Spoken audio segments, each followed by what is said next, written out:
This video is sponsored by Squarespace. We are most of the way through the 2023 season, and yes, Max Verstappen has been leading, dominating at the front, but I do think we've learned a lot about the remaining 19 drivers on the grid. Today, I want to tier list all 10 driver pairings, taking into account pace, experience, balance together, motivation, relationship. Are any of these 10 driver pairings perfect? And if not, I'm going to go through each one and recommend one change that I would make if I was team principal of each team. Let's talk about it. No faffing about, straight into it. Alpha, Tauri. You might be thinking, which pairing? We've had 4 different drivers drive an Alpha Tauri so far this year. Nick De Vries is long gone. We've got Tsunoda, Lawson and Ricciardo, who are all going to be within that seat at some point in some way between now and the end of the year. I'm looking at Tsunoda Lawson specifically because that's the pairing right now. Pace wise, look, I've got a lot of time for Yuki. I think Yuki's getting there. He's well on the way to being a pretty top tier F1 driver. And look, Liam Lawson's a rookie just jumping him. I can't give him too many points for pace relative to the rest of the field, and certainly not experience either. I think Lawson's got a long way to go, but I hope he gets a full-time seat. Even in these 2 races he's shown, it's pretty justifiable to put him in. This is Yuki's 3rd season at that team, so experience within Alpha Tauri, he does tick that box, but experience in broader F1, he doesn't. Balance wise, I've been impressed with how close Lawson has got to Yuki ultimately, but again, it's super early days. They do have a fantastic relationship. I'm pretty sure they live together over lockdown as well, so that box gets a big tick. Commercially, Yuki's pretty valuable. Liam's got his relationship with Rodin. I wouldn't say it's the strongest commercially throughout the grid, so not a big tick there. So to the tier list, MVP, strong, decent, issue or chaos, I'm going to say decent. We're going to start nice and neutral. There's nothing offensive about these two. Yes, they both kind of lack a lot of experience, particularly obviously on Lawson's side of the garage, but not in a problematic way, so we've seen. And again, Yuki has developed. If you'd have asked me this 2 seasons ago about Yuki, then it might have been a bit of an issue. The fact that Lawson kept it clean in Zandvoort speaks volumes. So what would I change to make AlphaTauri a little bit better? Move it up the tier list potentially? Well, of course, I'm going to keep Yuki in that seat. I'm going to keep one driver in each seat as we go through and change things up. Lawson's had 2 races, okay? 2 very good races, but it's still only 2 races. And alongside him, I was thinking bringing Pierre Gasly back, I'm not going to lie, because them 2 had struck up a good little balance by the end of last year. But instead I'm going to bring Daniel Ricciardo back. Him and Yuki would be a more complete pairing than Yuki and Liam. I think that's fair to say. And I do think this team will get the best out of Daniel Ricciardo if he is in that seat next season alongside Tsunoda, and when he does eventually get back into that seat for the remainder of this year. A Tsunoda-Ricciardo pairing, if Daniel delivers the performance I believe he can. I know I was wrong when he went to McLaren, I was very wrong about that, but I believe he will deliver old Ricciardo back in that car, in that AlphaTauri, alongside Yuki Tsunoda. That is a strong pairing in my eyes. It's about time I showed you something I've been cooking for a while. It's not quite ready, but on my brand new website, tommosracinggoods.com, I've got some merchandise coming. And if you haven't already, you can register your interest on the website that I built in today's video sponsor, Squarespace. I've had my own website, tommocluster.co.uk, for years now. Long predating this channel, I've been using Squarespace, but I started Racing Goods. I can't wait to get this out into the world, and Squarespace is the perfect platform to do it. Functionality built into Squarespace is crazy. There's thousands of drag and drop templates. I used a template for my website. I can add all these kind of chamfers and different design cues. There's so much you can do. I think it looks great on mobile and on desktop when yours is ready to put live to the world. Make sure you head to squarespace.com/TommoF1 to get 10% off your first website or domain.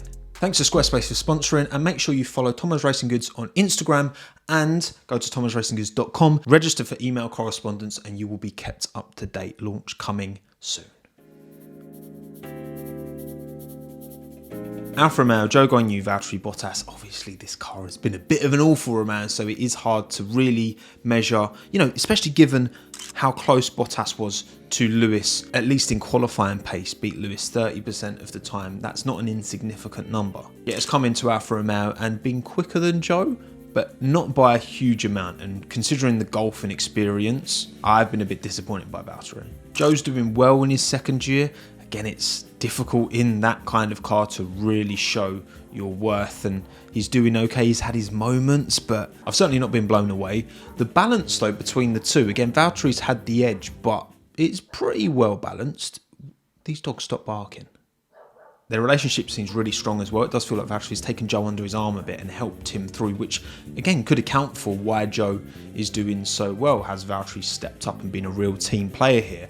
I think he probably has. But then commercially, at least Valtteri doesn't seem like a particularly strong commercial pull. I don't see many sponsors on that car that have come through him. Joe, on the other hand, obviously big Chinese backing in terms of sponsorship, although again there's been reports that maybe a lot of that money hasn't materialised, which I don't know. You would think he's got good sponsor backing, but whether that's the truth or not is another question. When I look at that lineup, I think I'm going to put it in issue. I think given the talent that exists around the F1 paddock, the idea of a Joe Bottas pairing is pretty underwhelming, unfortunately. It's not exceptionally offensive to me at all, but I think if they want Audi to come in and make it into this big new works team, do I think Joe Bottas pairing is the pair to do it? I think you could do with some changes. So what would I do to improve Joe Bottas at Alfa Romeo? Who am I dropping? There's not much in it. Valtteri's been a slightly stronger driver, but he is a lot older than Joe. And if I'm looking to move it up a tier list section, I would probably say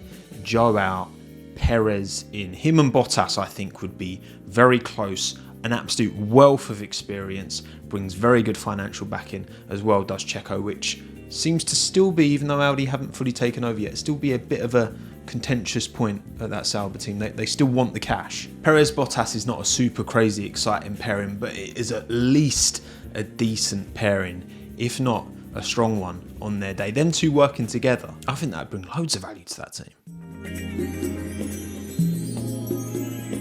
Haas time. Kevin Magnussen, Nico Hülkenberg. Now look, on paper, this should be at least decent, if not strong, right? I've always rated Hülkenberg. I've always rated Magnussen, but Magnussen has definitely let himself down this year, at least in qualifying pace. But then Nico's always been a bit of a qualifying magician. So, and both of them have fallen back during the races. That Haas is an ass car, all right? We know that. Tauri putting that Haas, starting that Haas in places it has no right to be. I'm going to still say this is a decent pairing. I prefer this pairing. If I had to choose between these two or Bottas and Joe, I'm choosing Hülkenberg and Magnussen. Both have great race pace. K-Mag's had his day qualifying as well, you know, and obviously Hülkenberg's got a big pace advantage in quality. Loaded with experience, a good balance. I think the balance is closer than what we've seen so far this year in qualifying. Kevin has seemed to particularly struggle with the direction of this car. There's a big upgrade coming soon for Haas, so maybe that will help him out. I don't know. They've fixed their previous transgressions in their relationship. I don't think they're like best mates, all right? I watched the Hülkenberg Beyond the Grid and he talked a bit about... He didn't talk about Kevin as if this is like my pal, but they get along enough that I don't think it's going to boil over. They're too mature for that, I think. Commercially, there's a few Danish sponsors that K-Mag brings to the table, not particularly strong in that regard. So then what would I change if I wanted to improve this lineup? Well, I can't be dropping Hülkenberg, can I? It would have to be Magnussen who sees the door. And alongside him, look, I think that balance of old and new, I think a younger prospect. I know Haas have been burnt by young drivers in the not too recent past, right? But I'd love to see a Robert Schwartzman in that team. I think he's got loads of pace that's firmly untapped, very, very strong junior career, still with Ferrari Haas connection. I mean, Schwartzman's got the potential to be quicker than K-Mag, but also he's done enough mileage in Ferrari machinery that he's not coming in as a super green rookie, like say if you tried to bring a Ollie Behrman into that seat, for example. So Bobby Schwartzman for me still probably keeps this as decent, but I'd love to see him alongside Nico at Haas. Okay, Williams time. Albon, Sargent, Alex, clear advantage pace-wise over Logan, that's clear for all to see. Clear experience advantage, of course. The balance is firmly skewed Alex's way. Logan's still desperately trying to get on top of the car. He's talking about having to drive it on a knife edge. How can you give good, positive, productive feedback if you're just struggling to keep the car on the track, right? Whereas I think Alex is clearly way more comfortable in that car, so can be more productive in his feedback, I can imagine. Their relationship seems great, which is good. And commercially, pretty decent. I mean, Alex is a tyre driver and he gets a lot of support and sponsorship from that part of the world. And Logan, being American, he's inevitably going to funnel some US sponsors. And if he can improve and get better and get towards the front of the field, a big funnel for US sponsors. I mean, this is at least an issue. Would I go as far to say chaos? No. If it was Latifi still in that seat, then Sure, I've got to call it as I see it. I know people think it's harsh, but there's only 20 seats in Formula 1, and some rookies do come in and hit the ground running, and if you don't, then it's just the way it's going to be, unfortunately. So how do I improve things? Because, of course, Alex is staying and Logan, unfortunately, will be going. In his place, I'm actually going to go for the partnership that Williams almost had, should have had, if Alpine hadn't f***ed it up. I'm putting Oscar Piastri instead of Logan. I think he'd be way closer to Alex than Logan is. We're seeing how well he's doing relative to Lando in the McLaren at the minute. And again, this was the deal that was meant to be. He was meant to go to Williams for at least a year, so Alonso would stay at Alpine, see out his contract, then they'd put Piastri in the Alpine eventually in 24 or 25, whenever. But obviously Oscar was like, no thanks, I'm good. But I think from Williams' point of view, I think they were onto a worldie going for that. Giving Logan another year in Formula 2 to grow and develop a little bit more. Oscar had already had loads of mileage in Alpine machinery. I think Albon Piastri would have been flames. That would have been a strong partnership. I think definitely a strong partnership, given what we've seen from Piastri, you know. Okay, Alpine, Allez Bleu, Gasly, Ocon. It's come to blows a couple of times, like we were kind of worried about, right, with the, you know, the backstory to their relationship. But all in all, they've kept it pretty clean. It's been more unlucky. I mean, Hungary was super unlucky, them two both crashing into each other, for example. And Australia, I mean, it was kind of in Pierre's blind spot, so it happens. Pace is similar for both. I think Ocon's got a bit of an edge, in my opinion, but there's very, very little in it. Experience is pretty much identical. They almost have the exact same number of race starts. The balance between the two, you could argue they're too close in performance, and they won't be the first pair of drivers that will be levelling that almost criticism at. Their relationship, look, there's demons there, okay? I can't, in my honest minds, compared to some other driver relationships, say that this is a particularly strong and good one just because of the baggage. I don't know. And commercially, I mean, two French drivers, French team. From that point of view, it kind of ticks all the boxes, really. So then what would I do to improve this as a pairing? Well, Ocon's got, you know, history with teammates, be that Checo, be that Fernando, and he's had a couple of run-ins with Gasly. Gasly didn't handle himself the best when he was at Red Bull before he got dropped. Even though I do rate Ocon slightly ahead of Gasly, if I'm going to improve this as a teammate dynamic, sorry Esteban, but I'm going to move him to one side. And in his place, I think a driver who's got a bit more pace than Pierre, has a really good relationship with Pierre. And who knows, if Alpine really pull their finger out and a certain other team really don't in these next couple of years, Charles Leclerc to Alpine, the Monegasque, not French, but close. That would be a vibe from Alpine's point of view. I know this is quite a terrifying thing to imagine, right? Charles going from Ferrari to Alpine. If you want to improve that teammate dynamic and make that a stronger pairing, I think them two would be quality. Gasly wouldn't be a mile off Leclerc, but it'd be far enough away that there is a kind of clear 1-2 dynamic. Charles could lead that team forward and could literally be the French Ferrari like Luca De Meo wants. Okay, McLaren, Norris, Piastri. This has been a super impressive. I think there's a lot of expectation going into this driver pairing, and it's delivered. I mean, I think pace-wise, they're both right up there, especially Lando, of course. But Piastri, given he's a rookie, wow, that kid's got a special career ahead of him. Experience-wise, I mean, Carlos was quick to criticise Oscar for being a rookie when they came together in Belgium, which was unfair, very unfair. Lando's got a good amount of experience in F1 now. This is his, 5th season in the sport. Balance-wise, actually, yeah, I think right now, it's about spot on. Lando's got 10th and a half, 2 tenths over Oscar, which for me is like the perfect gap, and most weekends he's ahead, but on his day, Oscar can out-qualify and out-race Lando, I think. He's almost there exactly.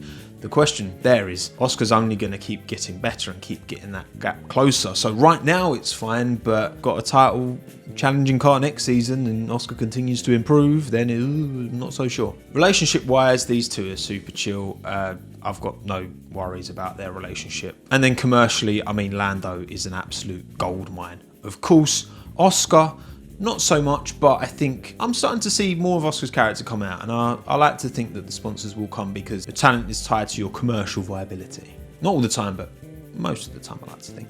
So tier list wise, I think MVP, like, it's very hard to criticise this It's like the perfect partnership right now. Again, it could get a bit spicy if Piastri continues to improve, but right now it's great. It would be wild for McLaren to get rid of Piastri because he's too close to Norris, but if they got a big bucks offer, a money can't turn down offer for Piastri that would really value the team, then maybe getting rid of Piastri and bringing in maybe a Pato O'Ward. Mexican driver, much younger than Checo, huge support in that country, of course, has established himself in IndyCar as one of the top drivers over there. He's already part of the McLaren program. He wouldn't be as quick as Piastri. He would fill that number 2 slot more willingly relative to Lando, and you would get that more dreamy 1-2. Again, I think Piastri's the perfect teammate right now, but I do think he will keep getting better and close to Norris. If anything, maybe even quicker than Norris, maybe. Either way, McLaren are sitting on gold dust right now. No wonder they broke the bank to bring him in from Alpine. That decision is firmly vindicated now.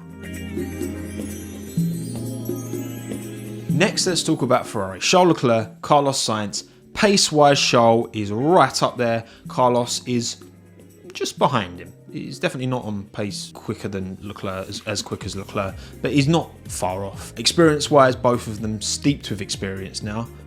Carlos started in 2015, Leclerc in 2018 in F1. Balance, I think it's a really good balance, a 10th and a half quali pace, but like we saw in Monza from Carlos, he can, on his day, outpace Leclerc. And I mean, you look at the points, and if anything, you take the names away and just look at the points, you think, oh, Carlos has been at least as good. But I think if they had a true title charge and they were able to fight for a title in that Ferrari, I think Leclerc's quality, star quality, would shine, and he would consistently enough beat Sainz. Their relationship, you know what, I was pleasantly surprised after Monza. I was expecting it to be a bit queer. Look, you don't know what goes on behind the scenes, but they seem to have a really good relationship, them two, which is great for Ferrari. And then commercially, I mean, Charles is like the most handsome bloke in the world, and he's Monegasque, and he brings in loads. He's always doing magazine covers, isn't he? And Carlos Sainz, I mean, that's a super iconic name in motorsport. There's a big appetite for F1 in Spain, especially when Fernando does eventually retire as well. Actually, if you're a Spanish Alonso fan watching, let me know in the comments below. When Alonso does eventually retire, will you kind of consolidate your support around Sainz? Or does he not do it for you like Fernando quite does? Because of course he's not a Fernando Alonso, is he? He's not that big name, but he's still your Spanish boy. Honestly, this is straight in MVP as well. I think this combination, and it's actually this combination that kind of got me onto this trail of thought for this video idea in the first place, because actually as a balance, I think Ferrari have it perfect with these two. I'd actually put these ahead of Norris and Piastri in my little tier list. They're the exact correct gap between them, exact correct experience, great relationship, great commercial. All the boxes are being ticked here. So do I think this can be improved? No. I can maybe try and suggest another partnership that could work as well, or maybe two, because they're just so tight. I think there's a Norris-Sainz partnership at Ferrari that would be sick. Them two back together, great relationship. They always raced each other hard, but fair at McLaren. And it would be amazing to see Norris against Sainz now and see what that gap is between them. I also think maybe a Charles Leclerc and a Daniel Ricciardo. Look, again, I still believe, right, he's not lost it. He's still got it in there somewhere. The Daniel Ricciardo that I believe is still there at Ferrari. I think him and Charles would be immaculate vibes. I've always wanted to see Ricciardo in those Ferrari red Italian overalls, and I think Ricciardo's ceiling slightly higher than Sainz, so that could be a little bit of a pinch point. Again, Sainz Leclerc is hard to make better, but these are a couple of alternatives. Mercedes, Lewis Hamilton, George Russell. Okay, right, so these two, pace, tick. Both of them rapid, no question. Experience, tick. Lewis need not be mentioned, right? Of course, he's absolutely bathed in experience. And George, you know, he had them difficult years at Williams. He's had a difficult start to his life at Mercedes, but he's getting there. He's got his race win that he got last year in Brazil, of course. So good experience-wise, happy with that. Balance, though. Balance and kind of relationship, I guess, as well. I could be talking out my rear end here, right? But I am convinced that George was hired to replace Lewis, not to race alongside him. And I think where Lewis has continued and wants to stay, see this journey out and try and fight again at the top with Mercedes, I think that's probably not what Russell was hoping for. He would have loved to come into Mercedes and had his own Valtteri Bottas. Of course, a driver that he could beat in qualifying 70% of the time, in the races 80, 90% of the time. But he's not got that, and there's been given they're not even fighting at the front, there's been a lot of pinch points between these two. I think Zandvoort last year, I think Catalunya this year, Spa this year as well. This shouldn't be happening. Imagine how these two would conduct themselves if they were actually in a championship fight. They're fighting in the top end of the midfield. The amount of times it's boiled over it must be giving Toto flashbacks of Hamilton Rosberg, surely. I mean, commercially fine, Lewis is exceptional commercially, and George is okay, he's getting there. But yeah, for me, tier list, I'm half tempted to put chaos. I think individually, talent-wise, these two are impeccable. I'm convinced that if you gave them a title-winning car right now, they would trip over each other so much that they'd end up losing. Kind of like 2007, when Fernando and Lewis were tripping over each other so much that Raikkonen just came in and was like, okay, I'll take the title then. So then how would I change things? How would I improve? Well, look, obviously, easy one to balance out that dynamic is to just put Valtteri back in instead of George. You know, Lewis's favourite ever teammate. Although I will say that Valtteri in 2021 really didn't do Lewis any favours. He was off his job for sure. And do I think he'd be motivated if he came back to Mercedes to be that second fiddle again? He went to Alfa Romeo for a project. So actually, no, maybe not that. You know who would work actually, I think, alongside Lewis?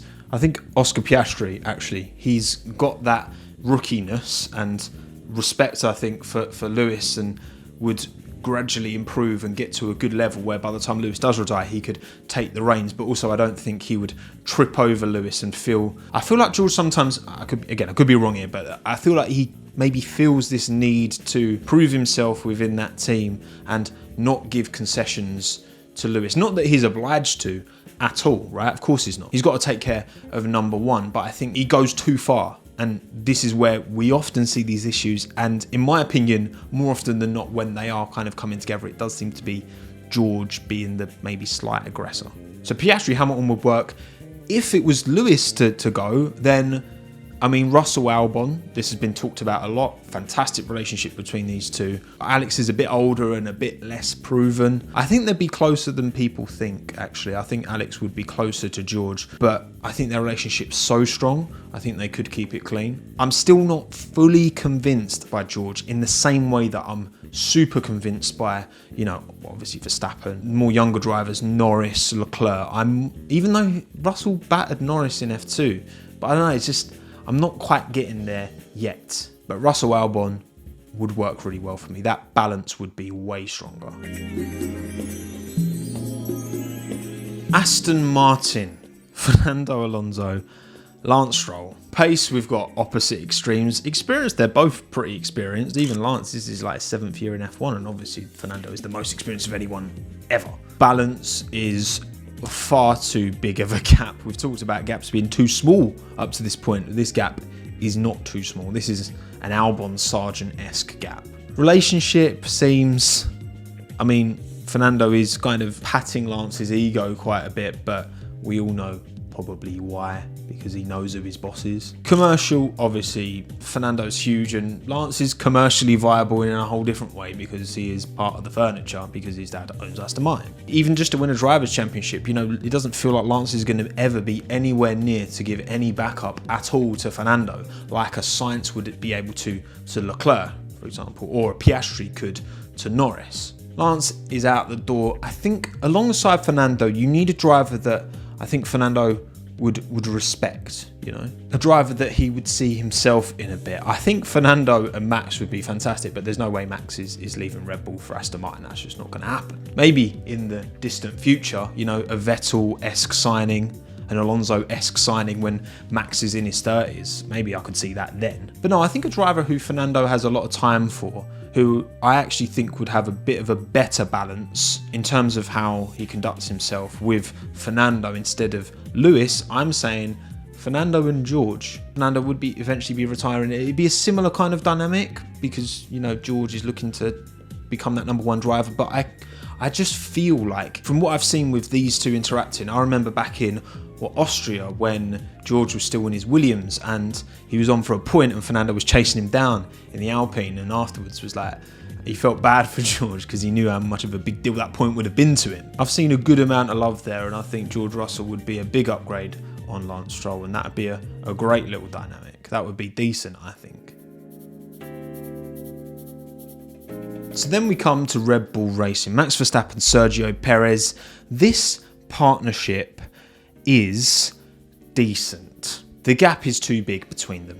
It just is. It just is. I'm sorry, Checo. It just is. Okay? It was when he was alongside Alex. It was when he was alongside Pierre. And it remains to be now. If other teams catch up to Red Bull next year and this gap Max to Checo is as big as it is, then Checo isn't going to be able to be up there to help him out and play second fiddle and play that team game as much as he should. Pace, big advantage to Max. Experience, great for both. Again, that balance is too big of a gap. Relationship seems okay, but it's been quite frosty at times. Brazil last year, all that mouth from Checo and from Max's side and all the drama that's gone on behind the scenes with families replying to Instagram posts, blah, blah, blah.